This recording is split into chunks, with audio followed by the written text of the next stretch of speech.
Okay, I think we'll get started. The beginning of our session is introduction. So if anyone comes in as time goes on, they'll just join us and can ask questions later. We have plenty of time for questions and answers at the end. All right, this is the Southern Piedmont Climate-Smart Farmer Participation Informational Webinar. And again, thank you all for joining us. We're going to describe a little bit about the project and what farmers who participate in the project will be doing, and meeting the team that you would be working with should you join this project, or at least part of the team that you would be working with. So just a little bit of housekeeping. Please check that you can hear me. If it's not audible, click auto settings on your screen. In the question and answer at the end of the presentation. So please use the Q&A button on your screen at the end of the presentation to send your questions, and not use the chat. It's just a little bit hard with all the things going on the screen to be able to see the chat. And so it's easier if everybody just kind of holds their questions to the end, and we can do it during the Q&A. We have plenty of time for that. For all other problems, if you have any issue with the webinar joining or hearing or being a part of the webinar, you can call Justin Barclay. He's our education manager at the phone number on the screen. And a recording of this presentation is going to be, this presentation is being recorded, and we're gonna put the link to the recording on the the Southern Piedmont Climate-Smart webpage for viewing later. So if you miss anything, you come in late, or if you know others who would be interested in taking part in the project and maybe would like to see the webinar, they'll have an opportunity to watch this at a later date. What to expect. We're going to give a brief introduction of our panelists here in just a second, but throughout the presentation, we're going to go over who are the Southern Piedmont Climate-Smart Partners, why the USDA is investing $25 million in this project specifically. They're investing over $3 billion in over 100 projects across the United States. But for the Southern Piedmont Climate-Smart Project, we got $25 million. Talk about how your participation can help with the project and you to the future. I'll talk a little bit about the project design, what you will help us answer if you participate in the project, what a participating farmer will do. So just some of the items that you would have to do while you're participating over the 4-year project, what you get from partnering with us. So essentially our incentives, which we have an enhanced incentive program for this project. And what are the requirements to participate in the project as a farmer? So there are some specific requirements given by the USDA, and then there's others that we just have for the project itself. How to enroll, and then we'll have a long Q&A session. And excuse me if I cough throughout, I just got over a cold, so I'm still have that itchy cough. Our Climate-Smart partners are, we have 12 partners from across the Southeast as well as in the Midwest. We, in no particular order, the Rodale Institute is partnering with Emory University, Carolina Farm Stewardship Association, Clemson University, the Connect Group, Georgia Organics, North Carolina Agricultural and Technical State University, North Carolina State University, University of Georgia, the University of Tennessee, the Soil Health Institute, the Virginia Association of Biological Farming, and the University of Wisconsin. And we do have some of those people as panelists on board. So maybe we'll just do a quick round if the panelists can turn on their cameras and just say who you are. We'll start with, I'll just kind of start with the top left-hand corner here. Suzanne.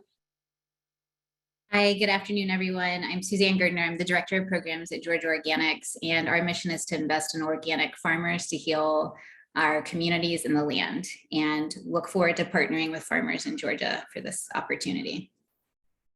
Shandrea. Hello, I'm Dr. Shandrea Stallworth, and I'm with Rodale Institute as the Southeast Organic Consultant. My role will be providing technical assistance to our conventional farmers. Edna. Good morning, I'm Dr. Edna Ili Ledesma, and I'm an assistant professor at the University of Wisconsin-Madison and director of the Kaufman Lab for the study and design of food systems and marketplaces. So we'll be working with farmers and farmers markets as part of the evaluation of this project. Karen. Good morning, everybody. I'm Karen McSwain. I'm the Associate Executive Director for Programs at Carolina Farm Stewardship Association. We're a nonprofit working in North and South Carolina, helping farmers grow and others eat local, organic, sustainable produce and other products. We'll be participating in this project, providing technical assistance to organic farmers in North and South Carolina. Brent. Hi, everybody. I'm Brent Wills. I am program coordinator for the Virginia Association for Biological Farming. And we are the nonprofit in Virginia that promotes, educates about, and advocates for biological and organic growing of all sizes. So we network with a lot of member farms as well as other farms in the biological and organic world. And we'll be providing technical assistance as well as sort of networking capabilities through other organizations in Virginia that work directly with both direct market and wholesale farmers. So looking forward to it. Dari. Hey everyone, I'm Dari from Cooperative Extension at North Carolina Agricultural and Technical State University. As an HBCU school, historically Black colleges and universities, we are committed to help a small scale underserved farmer. So me as a partner from HBCU school in this project, we will provide educational training, outreach, connections with the underserved farmers specifically in this project, and provide technical assistance, training, workshop, and help in the overall project goal. Happy to help. Okay, so we will go over a little bit more detail. There's technical assistance provided for the project. We'll go over more detail about that later on in the presentation. So why is the USDA investing $25 million in this project?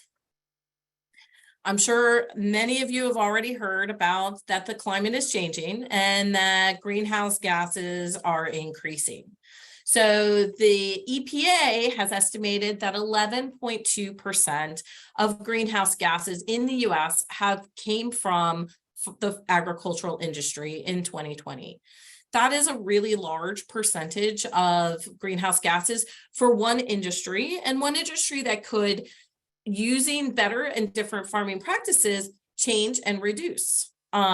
So in the agricultural community is now being asked, because of this portion, everybody within the pie is being asked to do what they can to reduce greenhouse gases.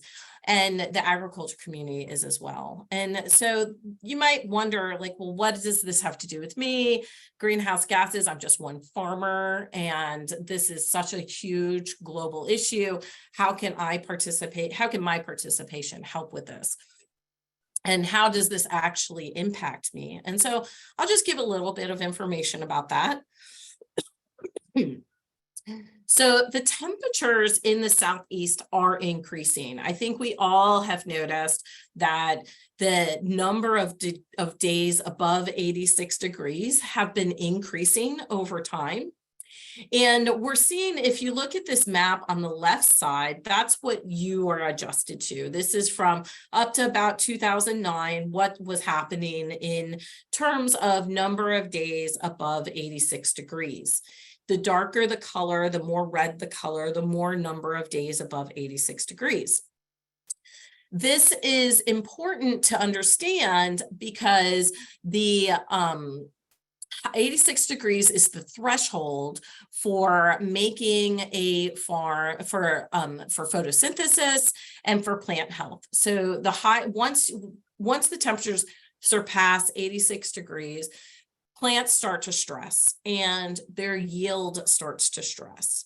So we're starting to see more and more days above this threshold.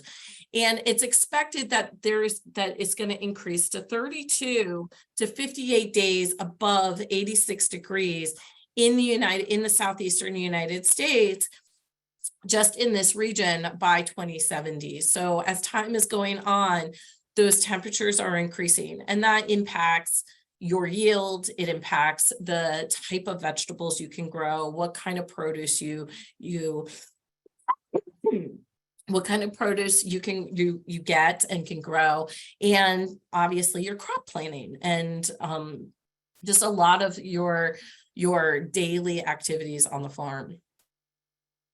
With this increase in temperature is also coming a change in the plant hardiness zones for the region.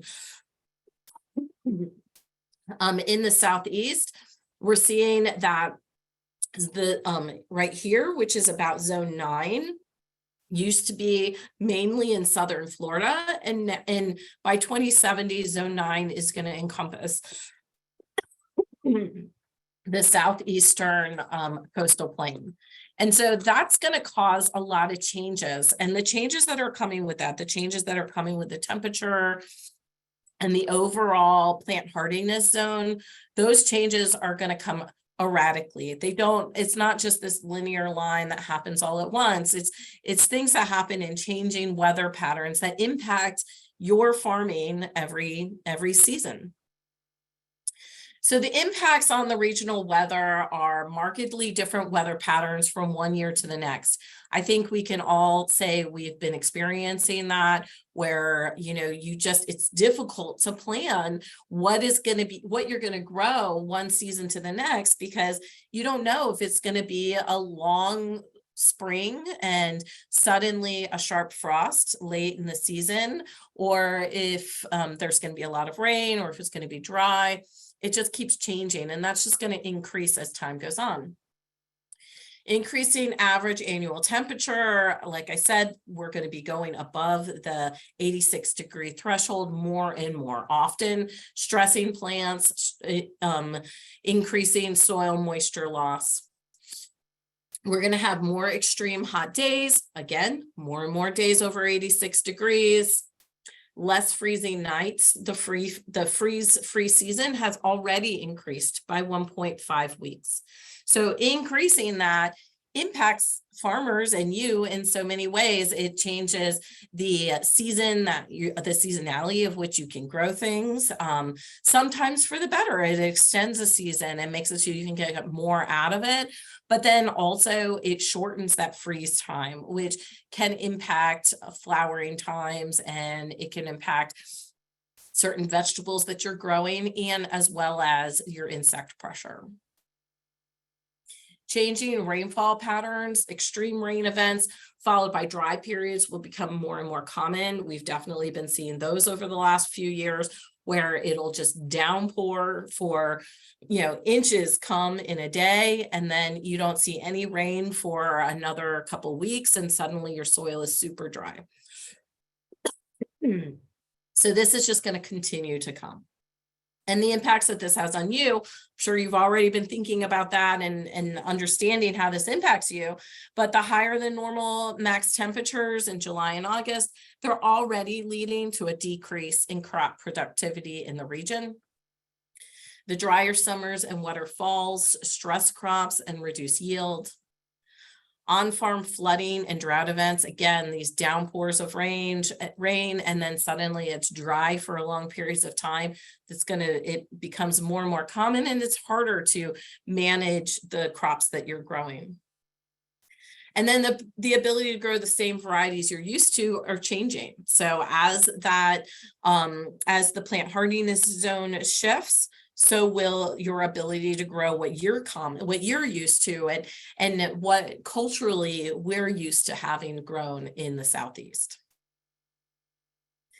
And you reduced freeze seasons impacts flowering, timing, and late frost, causing crop failures. You know, a great example of that is the blueberry production. You know, my blueberries this year were flowering just in time for a frost. And while I am getting some blueberries off of it, I definitely have had will have a reduced yield based off of that. And I'm sure that many of you have had similar experiences.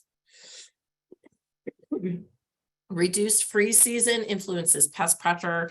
A lot of pests are maintained at a certain location within the United States based off of freeze times. So if it doesn't freeze as long or as deeply, then those insects can expand and move further north, making it so that now we're going to start seeing different insect pressures based off of a lack of more increased temperatures in from these greenhouse gases.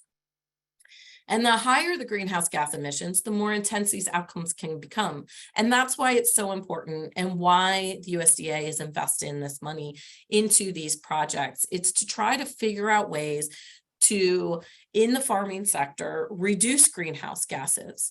And we can do that farm by farm across the Southern Piedmont in a way that can reduce those gases for us. And so this project is going to help us figure out how to do that. And it's going to help you start doing that right away.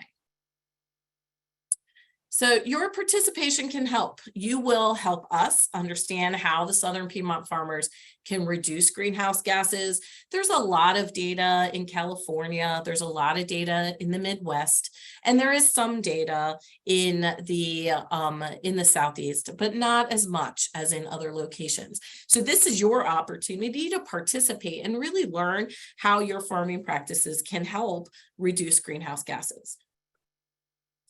Use cover crops and help reduce flooding on your farm. Many of you already are using cover crops. This project is going to be utilizing cover crops to see how they impact greenhouse gases. And so we'll be providing those cover crops, and you'll be able to use them, and hopefully in time that'll help increase the infiltration in your soil and help with the flooding on your farm. Learn reduced tillage techniques. We're going to be asking farmers to use roller crimpers and no-till planters. Excuse me, I'm using a lozenge now. In order to reduce the tillage and improve your soil health. Help us understand how Southern farmers can take part in the carbon market and make money from good farming practices. So the carbon market is something that's happening more and more. People are using Comet Planner, which is created by the USDA. And they're able to say how much carbon they're sequestering or how many greenhouse gases they're reducing. And then they're able to take part in that and get paid for these reductions and this sequestration. It's hard in the Southeast because we don't have good verification of how our soils sequester carbon and are influencing greenhouse gas emissions as we have in other locations. And so we don't know for sure how good Comet Planner works for us here. And this project is going to show us that. You're going to be able to help us figure that out and figure out ways for you to be able to use Comet Planner to save money and get paid for improving your sustainability on the farm. You're going to help us to verify an easy to use app that can help you market your value-added sustainable produce. You're not just growing good food, but this can have value-added purpose. And so we are working, one of our partners, the University of Wisconsin, is working to develop an ecosystem services tool so that we can hopefully match the data that we're getting from your farms with this tool and improve on it so that we can find ways to market your produce as value added and show the sustainability that you have on your farm. help generate recommendations to USDA on what financial and training support you need to change to more sustainable practices. The data that we're getting from this is going to help you directly. We will take the data from here and we are going to create recommendations and submit them to the USDA to help you economically and through trainings become better and more sustainable practitioners. And then you're going to have this opportunity to interact with a diverse group of people with interests in sustainable agricultural production. There are researchers involved, for other farmers, agricultural industry, and policymakers who are all involved in this project. And you'll have opportunities at various events to speak with these people and interact and learn more. And then, of course, you're going to get paid for helping us through the incentives program. So we'll discuss that in a little bit. The project is across the Southern Piedmont. So it's this green boundary across the southeast. It's in the major land resource area called the Southern Piedmont. We are going to be looking for, in this piece of the project, we're going to be looking for 100 farmers, 50 organic and 50 conventional, to take part in the project. And and vegetable farmers are specifically what we're looking for. You're going to help us answer, can Southern Piedmont farmers lower greenhouse gas emissions, increase carbon sequestration, and improve overall soil health using cover crops? Can Southern Piedmont farmers use Comet Planner to determine greenhouse gas emissions improvements on their farms? And if not, how can we improve it? What social and cultural barriers do farmers like you have when changing their farming practices, and how can we help them? What economic barriers exist for farmers like you when adopting new farming practices, and how can we help them? What recommendations can we make to the USDA to help farmers like you transition to more sustainable agricultural practices? And can an easy-to-use app be used by farmers to assess how sustainable their farm is, and in turn get value-added revenue from their produce? So what does a participating farmer have to do? You're gonna, we ask that you enroll between 2 and 10 acres in the project. Half the acreage, we are going to give you a cover crop rotation, and the other half will not use cover crops. We're going to ask that you follow the rotation that we give you for the vegetable rotation, and follow that one particular plot of acreage that you're using always does not use the cover crops, and the other half always does use the cover crop rotation. Otherwise, it's the business as usual on your farm and how you do it, and you're going to provide us data so we understand what that is. And then for cover crop termination, organic farms are going to terminate with a roller crimper, and conventional farms are going to chemically terminate. All farms are going to allow yearly spring access to your enrolled acreage to take soil samples. All years, we're going to take samples for aggregate stability, 24-hour respiration. We'll do a nutrient panel across your soils, nutrient, a pH, bulk density, and total soil carbon. And then in years 1 and 5, we'll do texture. 4 farms are going to have 2 of these fancy towers on them. They are eddy covariance towers. And this is how we measure greenhouse gases. So when we say greenhouse gases, what we're talking about is nitrous oxide, ammonia, methane, and carbon dioxide. These are the items that, these are the chemicals that respire out of your soil and come out of your plants that we're going to be measuring over the 4-year period. And also, they will have weather stations, temperature, relative humidity, wind, precipitation, etc., to measure what's going on the property at the time. In order to be a farm that can maintain these towers on it, we are going to need 2 organic and 2 conventional that are able to enroll 4 acres or more into the project. Half of the acreage will, and then when you divide your acreage in half, each half will have one of these towers on it. So we'll be measuring the greenhouse gas emissions from the cover crops and the non-cover crop plots of land. And there needs to be a buffer between these because greenhouse gases move in the air.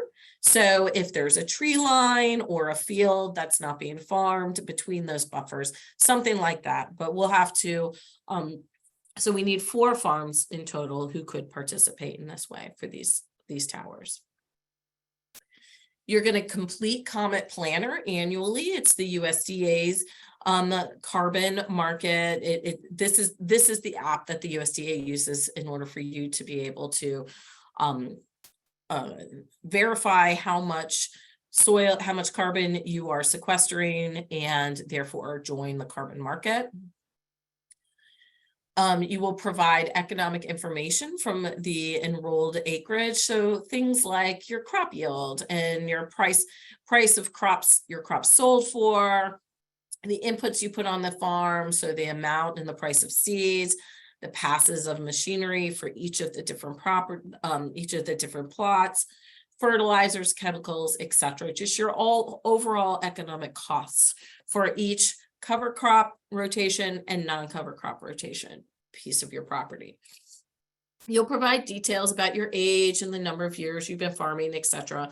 Things that we're going to need to be able to assess economically what you need to be able to transition.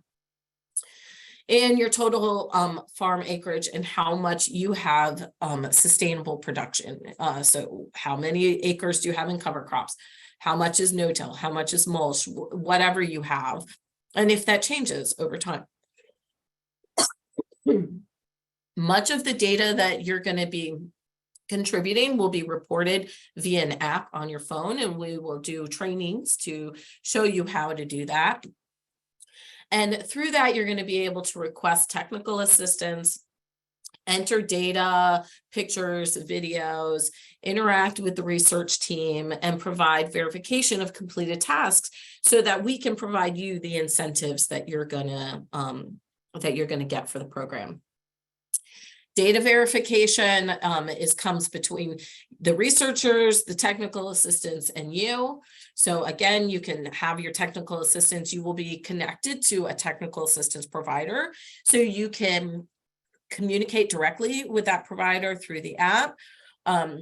Maybe get your answers right then and there. Maybe you'll need a phone call, so you can arrange a time for that call.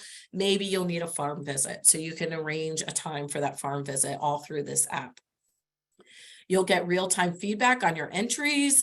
So if you enter data and you put it in the wrong unit, then used inches or centimeters instead of inches or whatever, then you will get feedback right away from your researcher that says, oh, hey, you didn't, this doesn't look right. Maybe these are the ways that you can improve that. And so you'll be able to communicate directly, and then answer questions from the team on your time when you have questions. And then we'll have an interactive dashboard where we're going to be able to see the incentives that you have been, see the items that you've been doing, all the different parts of the project, and then pay your incentives based off of that. We'll be able to see who is contributing what in terms of all the different pieces of the project that we're asking for, and help identify farmers that maybe are having a little bit of trouble with the app or something else that's going on, and they're not getting as much of their data entered as others. And so we can reach out and just ask, hey, what's going on? Do you need help with this? Just to be able to keep a good community of and conversation and communication between the researchers and you as a participating farmer. There's going to be a subset of farmers that will participate in annual focus groups, 15 organic and 15 conventional farmers. They'll be in person. You're going to talk about your struggles and accomplishments with being a part of this project.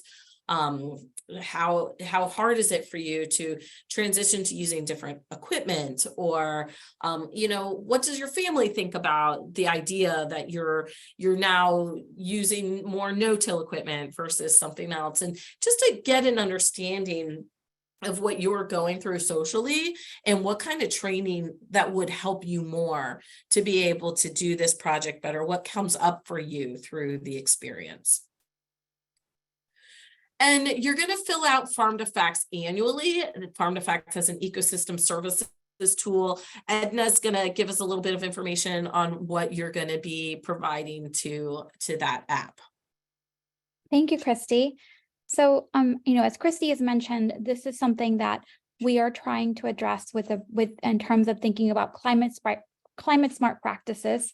And we know that changing our production methods within our food system can reverse and some of the challenges we're seeing in our current environment. So to address this, we developed this tool. This is called the Farm to Facts Ecosystem Services tool, which is designed to help you track and communicate your operations' positive environmental impact.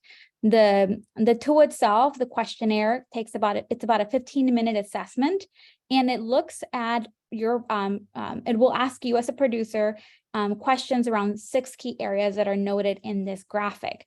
Within soil health, I'll kind of point out a few of the metrics that are engaged within that. We look at diversified crop rotation, perennial crops, intercropping, cover cropping. Within among others, within alternative power, we look at renewable energy, solar power, wind power. Within livestock, we'll look at on-farm feed, rotational livestock grazing, integrated crop and livestock, etc. Within haul to market, we look at hybrid vehicles, electric vehicles, miles that you travel to the market.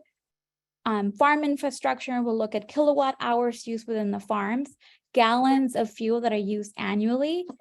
And biodiversity, we'll look at set sites, hedgerows, conservation easements, riparian buffers. Within agricultural systems, we'll look at biodynamic practices, organic practices, etc. And so the tool itself is a 15-minute assessment. It allows you to translate and assess through customizable infographics on a yearly basis how well, based on these categories, your agricultural practices are meeting key benchmarks of environmental performance. So the great thing is you will get recommendations on a year-to-year basis around where are areas you can improve, so that come year 2, you're able to make those changes potentially, and then follow the recommendations of the tool and see how your practices are improving in sort of a holistic approach to looking at the environmental assessment. Okay. And then, and also for part of the project, we're going to need to move equipment from farm to farm. If you need equipment, we have, in a couple slides, I'll show you the exact equipment we have, but so we'll be asking you to move no-till drills in a designated chain that we'll provide you to your farm. So you'll move it from one farm to your farm.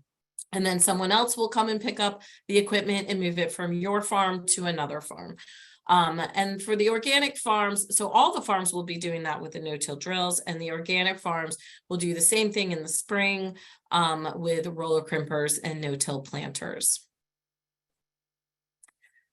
So what are you going to get for partnering with us? Well, we have over $6 million in non-cash and cash incentives.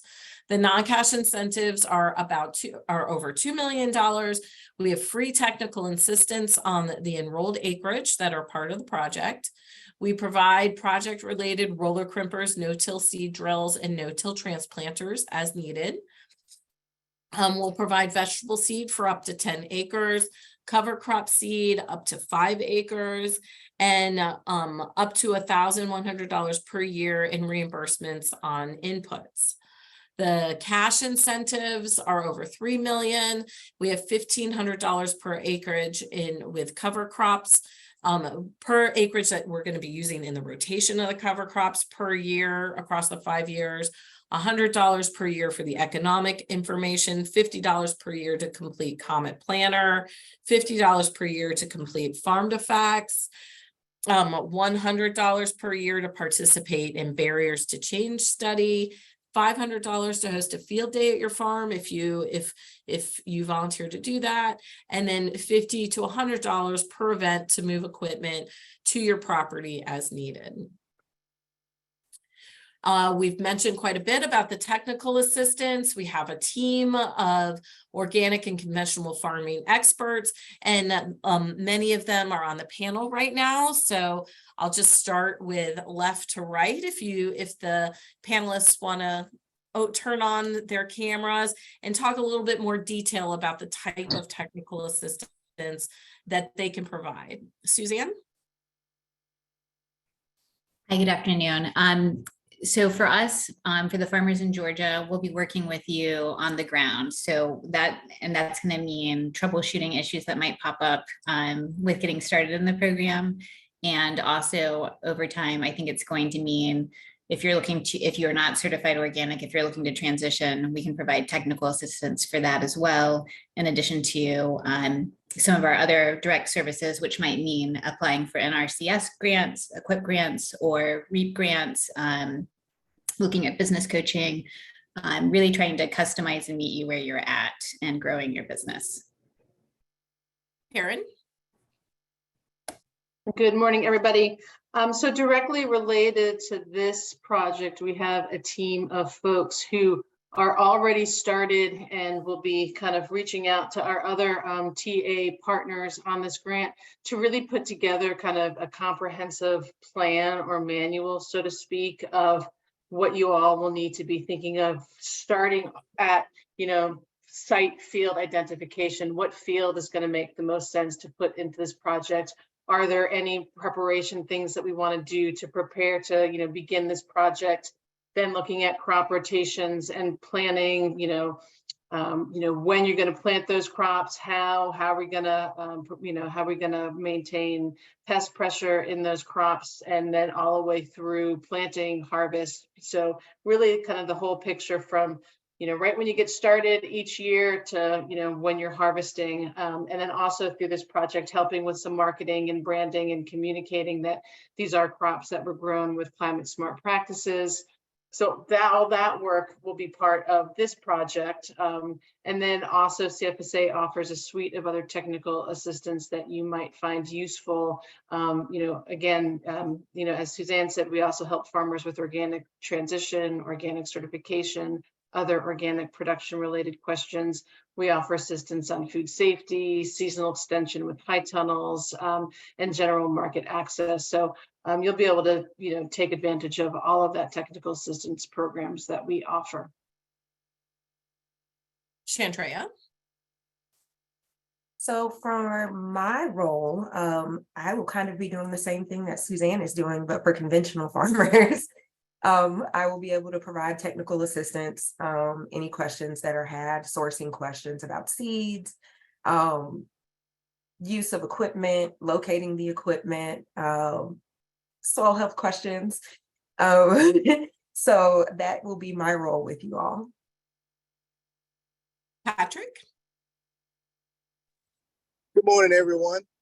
My role in this project is to focus on the agronomy aspect of the farmers, being able to relate the proper communication channel for the implementation of no-till to tillage and the equipment that we utilize, being able to manage how it's getting from one farm to another, and providing the proper resources for seeds and making sure that the farmer is equipped with what is needed for the project to be successful. I'm able to work close side with my colleagues to present the data and show that the resources that have been given for this project are being properly utilized, and managing the farmer aspect and providing feedback to the group. I'm excited about being a part of the project, and please reach out to me if any other questions that you may have. Thank you. Brent? Hi, so I'm Brent Wills, and again, Virginia Association for Biological Farming. And the way that I see us plugging into this is VABF is pretty long-standing farmer-driven, a real grassroots type organization. So the network of support of farmers and producers within Virginia as membership and as just other farmers in the area really benefit from the coordinated effort and the collaborative type programs that we have going on. As Suzanne and Karen both mentioned, we can provide support on technical assistance side from soil health to crop rotations and selecting seeds, and how to implement some of the practices that we're talking about if they may be new for farmers. And also even going further, if you've got folks that want to transition new land, got other projects that we're working with other partners as well. So we've really got a deep network of support and technical assistance all around for the farmers that participate. So we're anxious to get started and meet some of the new folks and get on their farms. Dari? My role, so like I said, I work with cooperative extension at NCNT as the largest agricultural college at an HBCU. We are deeply connected from many years with underserved, socially disadvantaged, small scale farmer from NCNT side.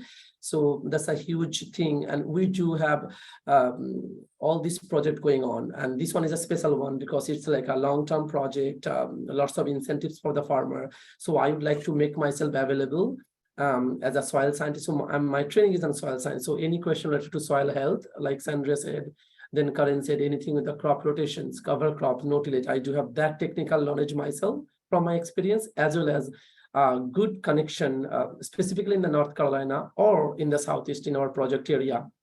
So starting from connecting with the farmer, specifically conventional farmer, with my colleague, Mr. Patrick Brown, reach out to us, will be, and it's a unified project. We all will be working on a same mission, like all of us in the screen, like Karen and Patrick and Brent and Shandrea and Suzanne, we all are be disseminating the same informations, connecting with the farmer, recruit the farmer, and disseminate the informations and make it a most robust. So any information starting from the beginning with the whole breadth of the project, reaching out to me, connecting with the farmer, technical knowledge. I do have all this technical information on soil health, greenhouse gas emission, or connecting with other team member if I do not have the answer for. So that would be my contributions, and I'm not sure, I think we'll have more duties as we move on in this project. So we are all open-handed, open our arm for you guys to come over, take the challenges and make it a successful project and helping Christy. And Edna, you're mostly focused on farm to facts, but if someone has an issue with farm to facts as they're filling that out, what does your team provide?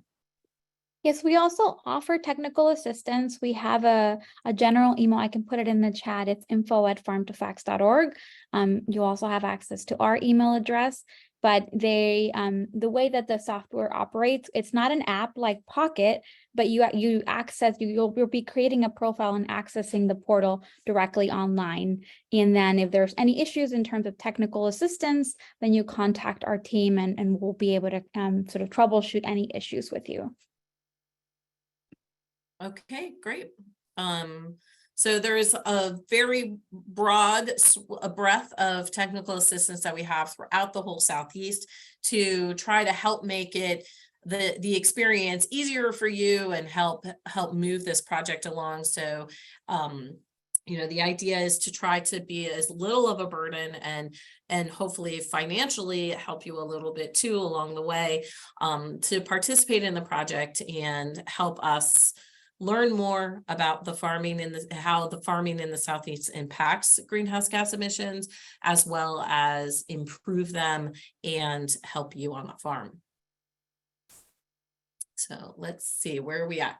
There are also going to be many educational activities. We're going to have 10 field days, depending on when the field day lands throughout the project. Some are going to be more focused on helping to train those farmers who are participating in the project. And then as the project goes on, they're going to be full of workshops and informational sessions that will help you learn more about sustainable farming and regenerative farming. And it's not necessarily all just about cover crops. We can we'll have a good breadth of educational events at each of these field days.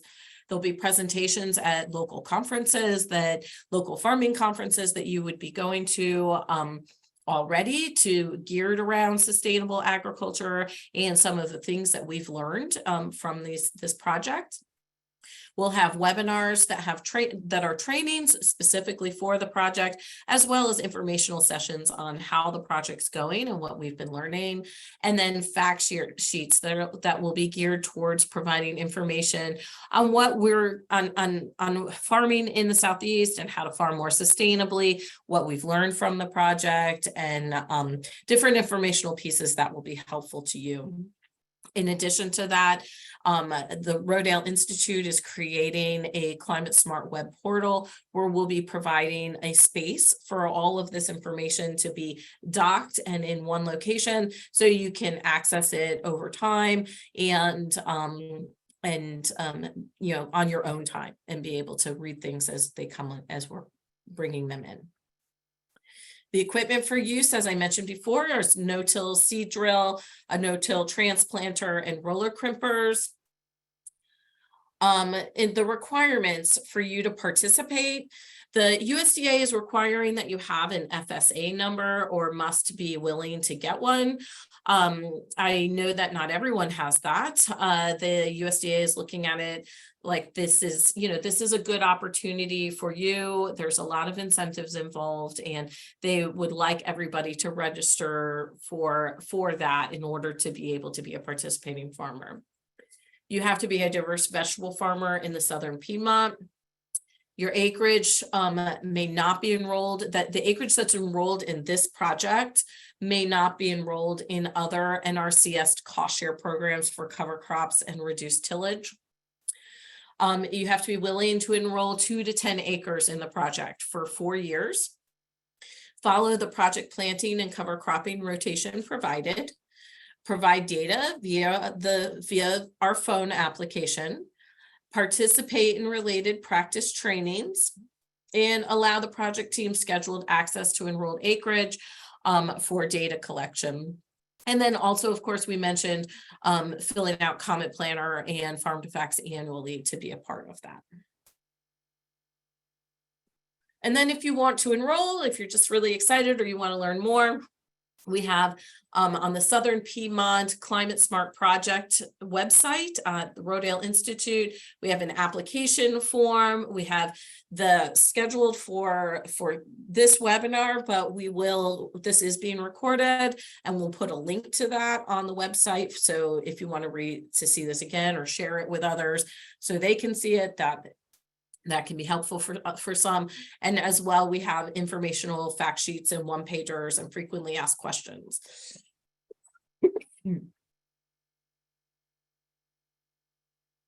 And now we have time for questions. I do see we have some things in the chat. Let me see if there's also questions in the Q&A button, Christine. Yeah, well, I'll go through the chat first and then we'll go to the Q&A. Okay. All right, the chat was one question and somebody answered it for us. So perfect. It looks like my farm is outside of the green boundary. Am I right that I'm not eligible for the program? You have to be within the Southern Piedmont.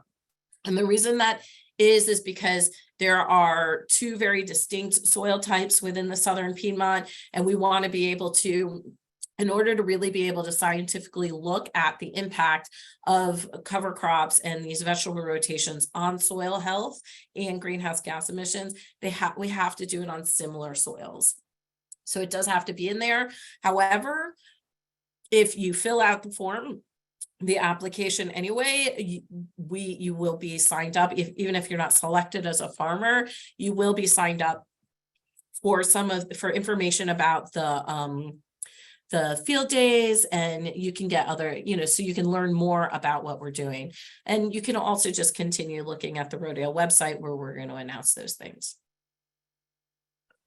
What are an organic farm? If we participated, would we be able to till in cover crops before planting, or do we have to use a no-till system? Our planting, cultivation, and harvest system will not work with no-till. So for the project, for those enrolled acreage, we are asking them to use a roller crimper, and we'll provide a no-till planter. But we have a big technical assistance team. We can help you with that, and help you with figuring out how to do that. Is this opportunity open to beginning farmers? We're just monetizing the farm this year. Yes, it is open to beginning farmers. We really are hoping to have underserved and beginning farmers participate in the project. You do have to be able to follow have your FSA number, be able to follow the rotations that we're asking, be able, if you're a new farmer, be able to participate at least 2 acres to the project. So as long as you can fall in line with that, you could potentially be one of the farmers. The stipends are the costs. So the question is, I believe one of your slides said that farmers will be provided a stipend. How much will this be? Depending on what it is that you're participating in, there's different amounts of money.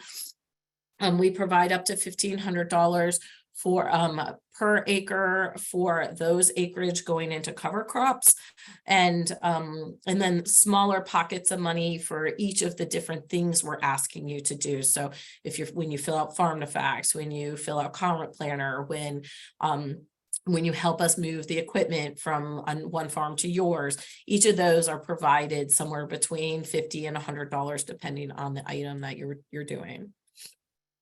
What vegetables will be included in the diversified vegetable rotation? We're still working on the crop rotation, so we don't know exactly quite yet. But we are, so we're still working on that right now. Do you have to be an established farm, or can you just be starting out? You can be just starting out, but like I said, you have to be able to fall within the criteria of what we're asking.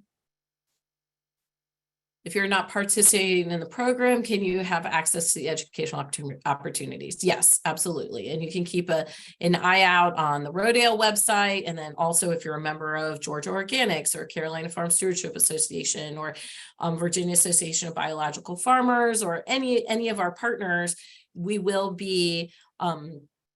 all be announcing when we have field days and other educational events through all of our networks. So you'll be able to receive that information. How will Rodale and the other programs pick the farmers? What if you get more than 100 farmers? Is there a Climate-Smart that's in Northwest Georgia? That I know of, there is not one in Northwest Georgia. There may be one, but this project does not go into Northwest Georgia. And we'll be picking them based on farm size, whether or not you're an underserved farmer. We need an even number of organic and conventional, location within the Piedmont, so we have a good breadth of locations within the Piedmont. And so if we get more than 100 farmers that are interested, we're going to narrow it down based on those criteria.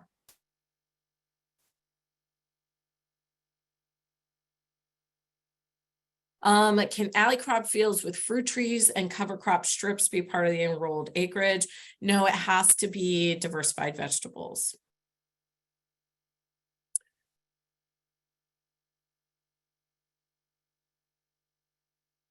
If I already have my farm under cover crops for 3 years and would not like to have a large area without cover crops, could we still participate? We really need to be able to compare the difference between cover crops impact on soil health and greenhouse gases. We do need to have that other section that does not contain cover crops. If you have space where you want to expand your farm and you have another couple acreage that you just haven't been farming on, and now you want to open it up and use that for the non-cover crop section, that would be okay too.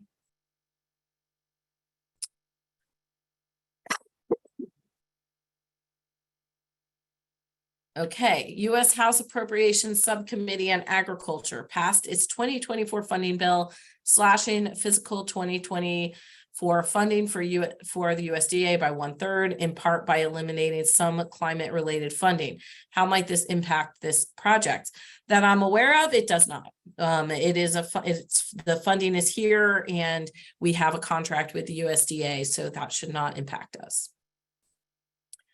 How many pieces of no-till equipment are available? We're going to have 10 no-till drills, 5 roller crimpers, and 5 no-till planters that will be moving around the Southeast. Do you provide the trailer to move the equipment? Yes, we will provide that. Where do those that grow organically but are not certified stand? That's a great question. So we within the organic group, you don't have to be an organically certified program, but you do have to be following organic standards. So using OMRI certified products and other, just other standards based within the organic industry. And we will still include you as the organic participant. I joined in too late to see the map. Could you show it again, please? Let's see. I can. Let me move some boxes around my screen so I can get to it. Let's see.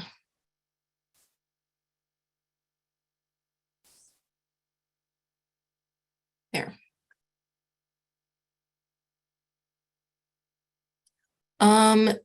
Let's see. Okay, we've already answered that.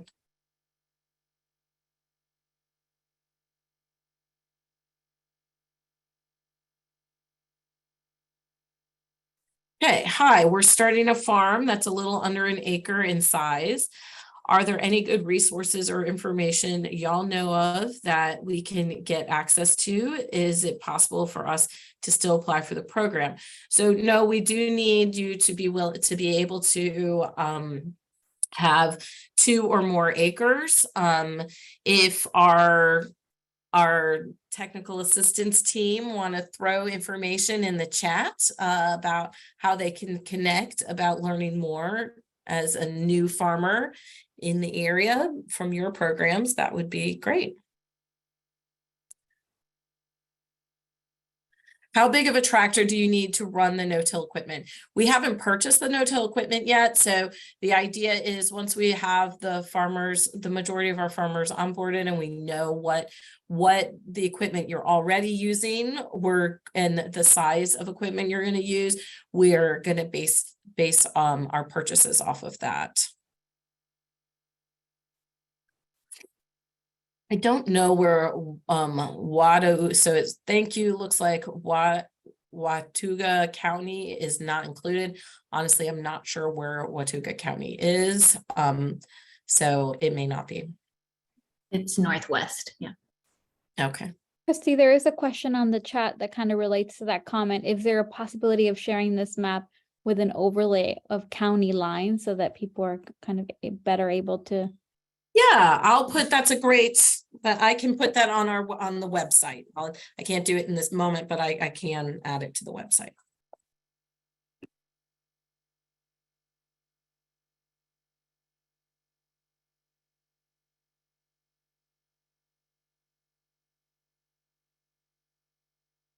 Okay.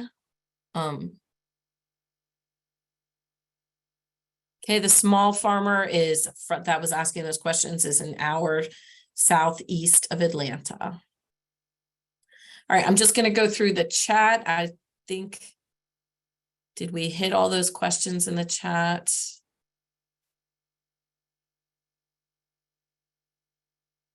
Yes, you'll be able to review the webinar later where we are recording.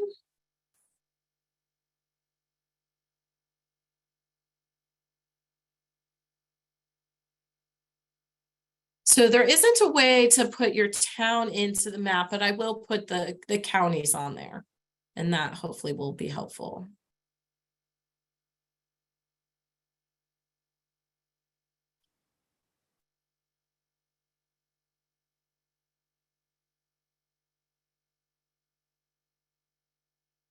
How many participants are attending this webinar, and is this information being disseminated through other sources? So yes, it is. There are 45 people on right now, and we are disseminating this through all of our networks and channels. And we're also going to be working individually as within a team to talk with to select farmers as well.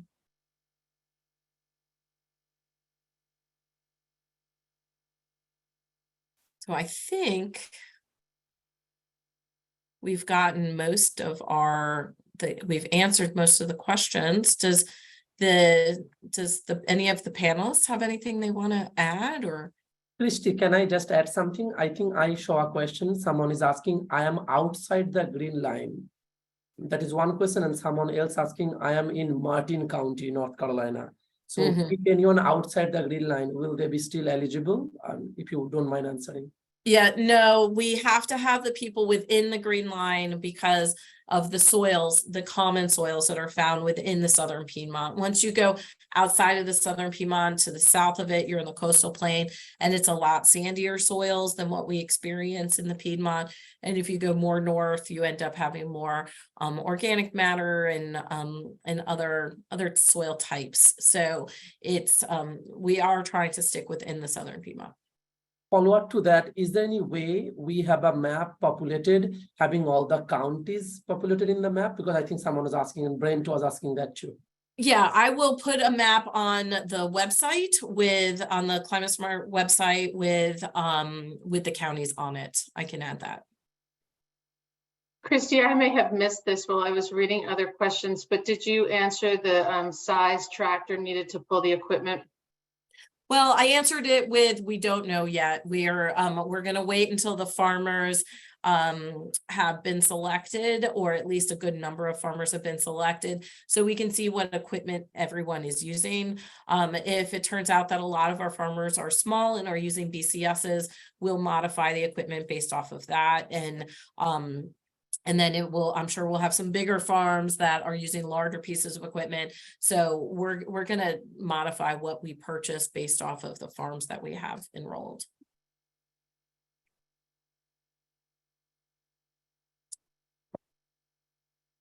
Any other questions or anything the panelists want to answer? I'm not sure what time it is. It is 12:04. We're a few minutes over. We can handle a few more questions if people have them. I want to make sure we're answering everything.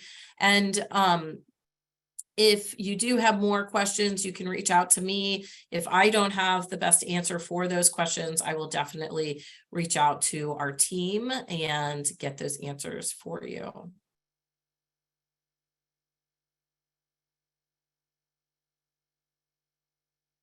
All right, I think otherwise we're going to get going. So thank you everyone for joining. We will have a link to this on the Southern Piedmont Climate-Smart webpage at Rodale, Rodale's website. So if you want to watch this again, or if you have any friends that you think would be interested in learning more about the program, let them please share. All right. Bye, everyone.